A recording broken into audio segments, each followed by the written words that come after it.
Saben ustedes, déjenme empezar por el principio. Año 1960.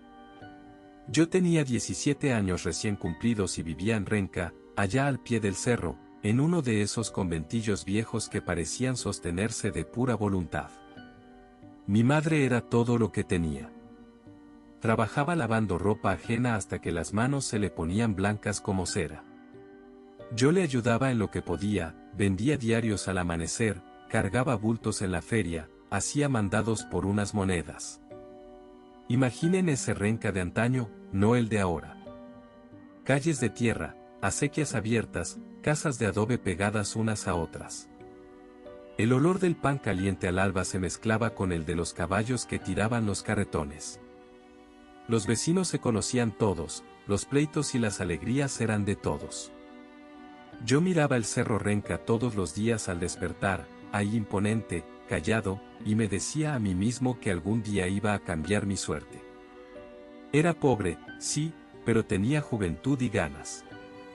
Y eso, créanme, en aquellos tiempos era casi todo lo que uno necesitaba para empezar.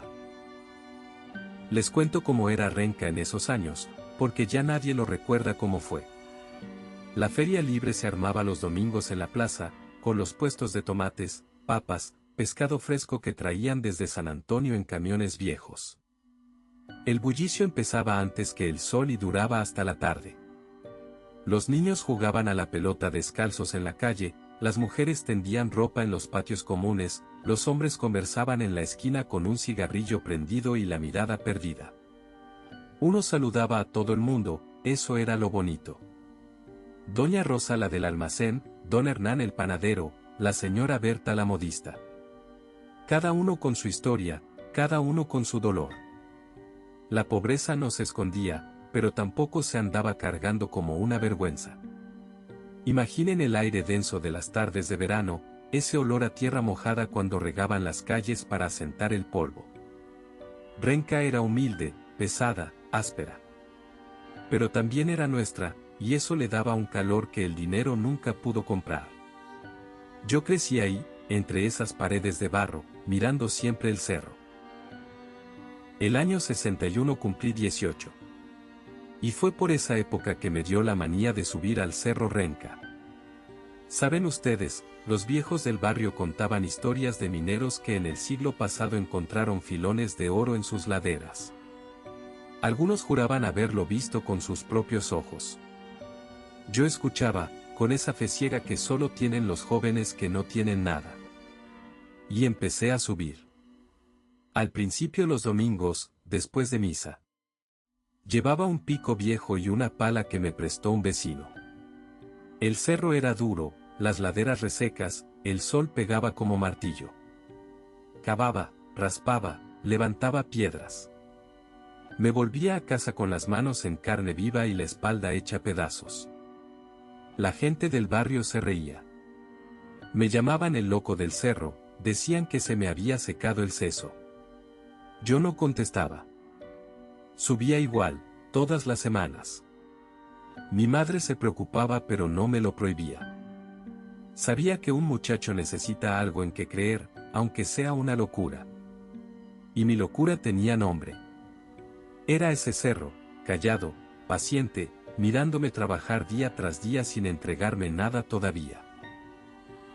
Fue un sábado de 1962.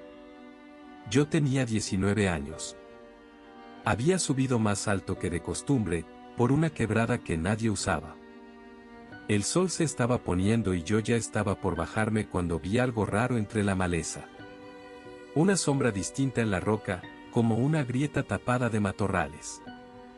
Aparté las ramas con cuidado y descubrí una abertura, una hendidura justo del tamaño de un hombre encogido. Mi corazón se detuvo. Encendí mi linterna de pilas, esas viejas, y entré gateando. Adentro la cueva se abría como una sala. Las paredes estaban húmedas, brillaban con un agua que goteaba desde lo alto. El silencio era profundo, casi religioso. Y entonces lo vi. Vetas amarillas, gruesas, recorriendo la roca como ríos congelados. Oro. No me lo podía creer. me acerqué temblando. Pero al alumbrar más arriba, sobre las vetas, vi algo que me paró la sangre. Una inscripción tallada en la piedra, vieja, con las letras a medio borrar por el tiempo. Decía, créanme, decía así. El que use este oro para su felicidad, sufrirá en la misma medida. La leí 3 veces para asegurarme de no estar inventándolo. Salí de ahí sin tocar una sola pepita. Esa noche no dormí. Imaginen ustedes, en un pueblo como Renca de 1963, los secretos no aguantan mucho. Para fines de ese año ya corrían los rumores. Que el muchacho del cerro había encontrado algo arriba. Que se había hecho rico, que tenía oro escondido, que había topado con un tesoro de los conquistadores. La gente inventaba cualquier cosa. Yo me hacía el desentendido. Cuando me preguntaban, contestaba con una sonrisa cansada y decía que andaba subiendo a despejar la cabeza, nada más. Lo que nadie sabía, ni siquiera mi madre, era que yo nunca toqué ese oro. Ni una pepita, ni un grano. Cada vez que pensaba en ir a sacar un trozo para mejorar nuestra vida, me acordaba de la inscripción tallada en la piedra. El que use este oro para su felicidad, sufrirá en la misma medida. Esa frase se me quedó pegada como una oración al revés. Por eso seguí pobre, créanme. No porque no tuviera el oro. Lo tenía a metros de mi puerta. Pero ese cerro me había advertido en una piedra escrita por mano vieja, y yo le tuve respeto. La cueva se quedó como leyenda. Mi secreto, mi cruz silenciosa. La cueva de Don Emilio. Era el año 1964. Yo tenía 21 años y trabajaba en la pulpería de la esquina, atendiendo el mostrador. Una tarde de marzo entró ella. Se llamaba Carmen. Venía a comprar 1 kilo de azúcar y un paquete de velas. Tenía el pelo negro, largo hasta la cintura, una trenza gruesa que le caía sobre el hombro. Los ojos eran oscuros, grandes, con una serenidad que no se veía mucho en muchachas de su edad. Cuando me pidió las cosas, me quedé un segundo de más mirándola. Ella se dio cuenta y bajó la vista. No dijo nada. Yo le pasé el azúcar, le pasé las velas, le di el vuelto con las manos torpes, como si no supiera contar las monedas. Cuando salió por la puerta, me di vuelta hacia el rincón y respiré profundo. Algo se me había movido por dentro. No era el corazón nada más. Era algo más serio. Esa misma noche le pregunté a doña Rosa quién era esa muchacha. Me dijo que era hija de don Pedro el zapatero, gente buena, de esos que nunca le deben nada a nadie. Y desde esa tarde, créanme, yo no volví a dormir igual. Me costó 3 meses juntar el valor para hablarle. Pero un domingo, después de misa, me planté en la salida de la iglesia y le dije buenos días, así, casi tartamudeando. Carmen me miró y se rió suavecito, sin burla, con una luz que me desarmó por completo. Empezamos a vernos los domingos. Caminábamos por la plaza, hablábamos de tonterías, de la radio, del campeonato de fútbol, de lo que íbamos a hacer cuando fuéramos grandes. Yo nunca le hablé de la cueva. Esa parte me la guardé. Don Pedro, su padre, me miró feo las primeras veces que me presenté en su casa. Pero después de un tiempo me invitó a tomar un mate en el patio y me dijo, mire joven, mi hija no necesita riquezas, necesita un hombre que no le pegue, que no se emborrache, que llegue a la casa todas las noches. Yo le respondí que eso podía prometérselo. Él me miró largo rato y asintió. Carmen y yo paseábamos al atardecer por las calles polvorientas de Renca, tomados de la mano, hablando de un futuro que ninguno de los dos sabía cómo iba a llegar. Pero llegaríamos juntos. Nos casamos en mayo de 1965. Yo tenía 22 años, Carmen 20. La ceremonia fue en la parroquia chica del barrio, una iglesia de adobe con un campanario torcido. Carmen llevaba un vestido blanco que le había prestado una prima, le quedaba un poquito grande pero ella se veía hermosa igual. Yo iba con el único traje que tenía, oscuro, con una corbata que me había regalado mi madre. La fiesta la hicimos en el patio del conventillo. Los vecinos pusieron mesas largas, cada uno trajo lo que pudo. Doña Rosa hizo una cazuela enorme, don Hernán llevó panes recién horneados, otra señora trajo 2 pollos asados. Apareció un viejo con un acordeón y se puso a tocar valses, cumbias antiguas. Bailamos hasta tarde, con las lámparas a parafina alumbrando el patio. Carmen me miraba y se reía. Yo le dije al oído que algún día le iba a hacer una casa propia, lejos del conventillo.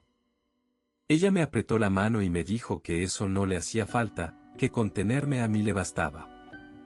Esa noche fue la más feliz de mi vida. No exagero. Y todavía la recuerdo entera, sin un detalle perdido. Imaginen ese silencio espeso de la sala de partos en el Hospital Sotero del Río. Era abril de 1966. Yo tenía 23 años recién cumplidos y estaba sentado en un banco de madera, con las manos juntas, escuchando los quejidos de Carmen al otro lado de la puerta. Llevaba 11 horas ahí. Me había fumado más cigarrillos de los que podía contar. Pensaba lo peor, créanme. En esos años, el parto se llevaba a muchas mujeres todavía. De pronto se abrió la puerta y salió la matrona. Don Emilio, me dijo, pase a conocerlo. Entré. Carmen estaba pálida, agotada, con el pelo pegado a la frente. En sus brazos había un bultito envuelto en una manta de lana azul. Me acerqué despacio. Lo miré. Tenía los ojos cerrados, una mano apretada en un puño minúsculo, y una pelusa de pelo negro en la cabeza. Le pusimos Gabriel. Lo tomé en brazos y sentí un peso que no era físico. Era una responsabilidad nueva, enorme. En ese instante, frente a su carita dormida, me juré por dentro que ese muchacho iba a tener una vida mejor que la mía. Iba a salir adelante. Costara lo que costara. Los años entre el 66 y el 71 se me fueron rápido, como se va siempre el tiempo cuando uno es joven y está ocupado viviendo. Gabriel pasó de bebé a guagüita, de guagüita a chiquillo de 5, 6 años. Era un niño tranquilo, callado, observador. Tenía los ojos grandes de Carmen y la frente ancha mía. Le gustaba seguirme a todas partes. Cuando yo iba a la feria a comprar pan, él me agarraba la mano con esa fuerza que solo tienen los niños cuando quieren que no los suelten. Carmen lo cuidaba con una dedicación que me partía el alma. Le cosía la ropa, le cortaba el pelo ella misma con una tijera vieja, le contaba cuentos antes de dormir. Yo trabajaba donde podía. En esos años hice de todo, junté carbón, descargué camiones, ayudé en la construcción.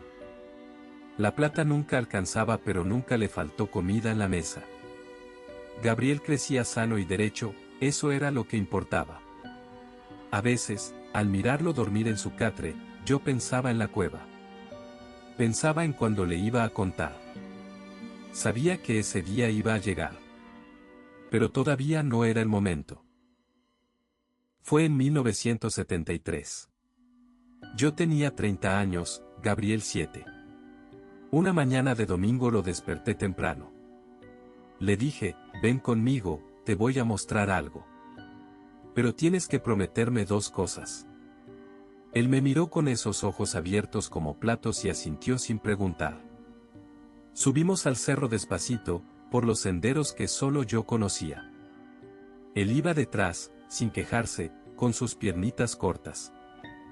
Cuando llegamos a la entrada de la cueva, aparté las ramas y le hice una seña para que pasara.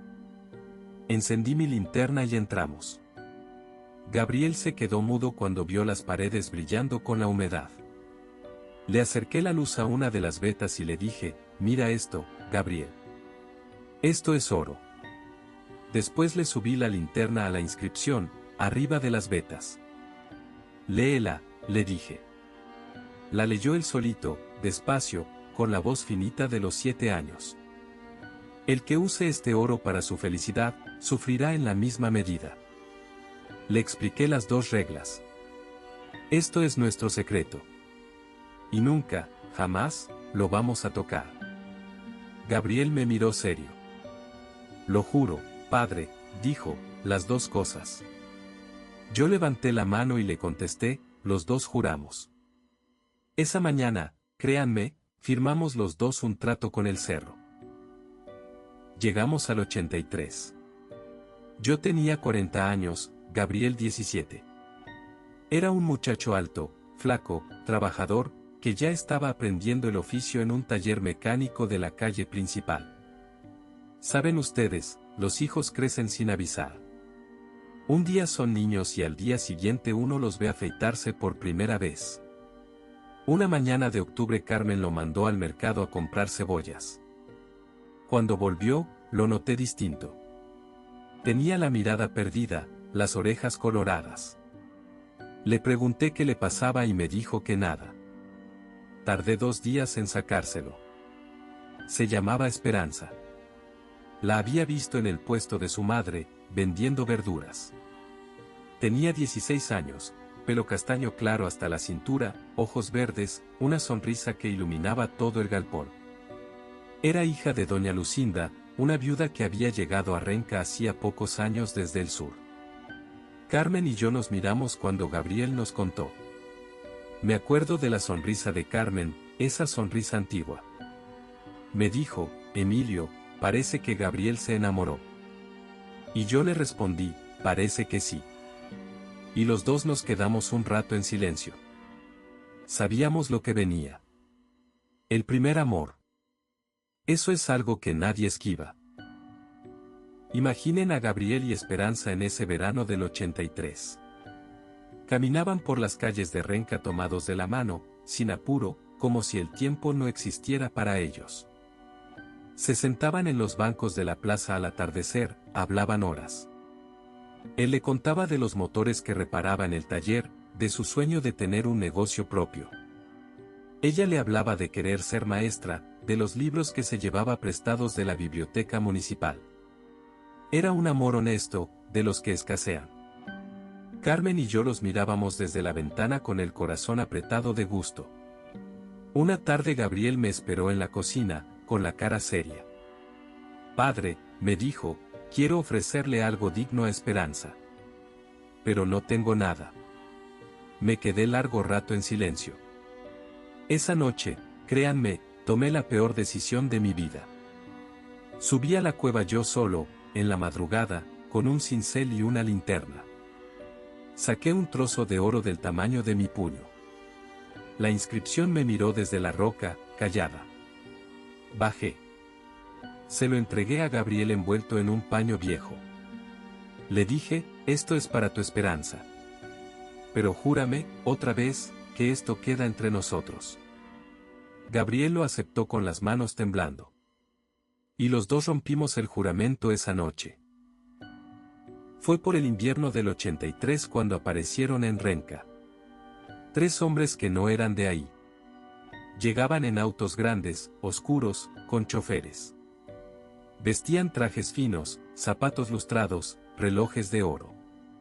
Eran 3. Rodrigo Echeverría, el mayor, alto, frío, con una mirada de hielo que cortaba el aire. Patricio Undurraga, más bajo, más nervioso, una sonrisa torcida que daba escalofríos. Y Fernando Mate, el más joven, callado, con cara de no estar cómodo, siempre un paso atrás. Yo los vi por primera vez al pasar por el café del centro, cargando unos sacos para don Hernán. Esa clase de hombres no aparece en Renca por casualidad. Cuando entran a un barrio como el nuestro, vienen por algo. Y lo que ellos venían a buscar, aunque yo todavía no lo sabía, eran 2 cosas. Esperanza, primero, porque Patricio Undurraga la había visto en una calle del centro. Y un detalle que les llamó la atención al verla. Una cadenita fina al cuello, hecha por Gabriel, con un trocito de oro del Cerro Renca colgando como medallón. Un oro que ninguna joyería del país habría podido producir. Demasiado puro, demasiado bruto. La habían marcado por su belleza, sí. Pero también, créanme, por ese pedacito de oro que le brillaba en el pecho desde lejos. La cosa empezó despacio, casi sin que uno se diera cuenta. Patricio Undurraga se le acercó a Esperanza una tarde en el mercado, le compró todas las flores que tenía su madre y le dijo unas palabras al oído. Ella las recibió con educación, sin sonreír, y se las pasó a doña Lucinda apenas se fue. Después fue Rodrigo.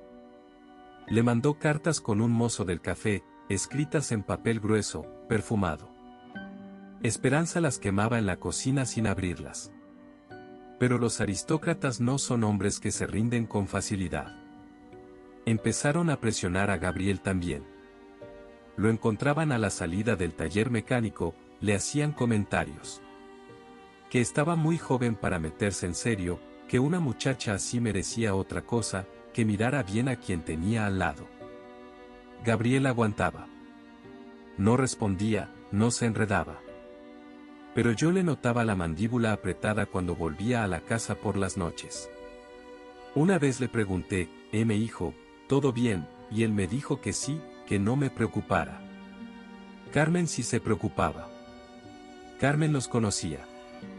Sabía que esa clase de hombres no soporta perder. Y me dijo una noche, Emilio, esto va a terminar mal. Esto no va a quedar así. Lo que les voy a contar yo no lo vi con mis ojos. Lo supe después, lo armé como un rompecabezas, juntando lo que escuché de unos y de otros con los años. Una noche de noviembre del 83, los tres se juntaron en la casa de Rodrigo Echeverría, allá arriba en Vitacura. Una casona grande, con un parque, biblioteca, retratos de los abuelos en las paredes. Estaban los tres solos, con un decanter de whisky en la mesa baja. Rodrigo dirigía la conversación. Hablaba bajo, con esa calma de los que están acostumbrados a mandar. Dijo que no se podía permitir que un muchacho de renca, un mecánico cualquiera, les pasara por encima. Que había que darle una lección, una que se acordara toda la vida. Patricio se rió. A él lo que le sobraba era crueldad. Sugirió la idea, así nomás, casi con liviandad. Una cabeza de chancho, dijo. Conseguimos una en el matadero, le grabamos el nombre del muchacho, se la dejamos en la puerta. Que entienda dónde está su lugar. Fernando Mate se removió en el sillón. No le gustó la idea. Pero no dijo nada. Todavía no se atrevía. Rodrigo levantó su vaso, miró a los otros dos y dijo, mañana mismo. Patricio Undurraga fue al día siguiente al matadero municipal de Villa Francia. Llegó en su auto, vestido de traje, como si fuera a una reunión de directorio. Habló con el capataz, le metió un fajo de billetes en el bolsillo del delantal y se llevó lo que había ido a buscar. Una cabeza de cerdo entera, fresca, recién cortada, pesada, envuelta en hule oscuro. La cargaron en un carretón cubierto con una lona y se la llevaron a la casa de Rodrigo en Vitacura.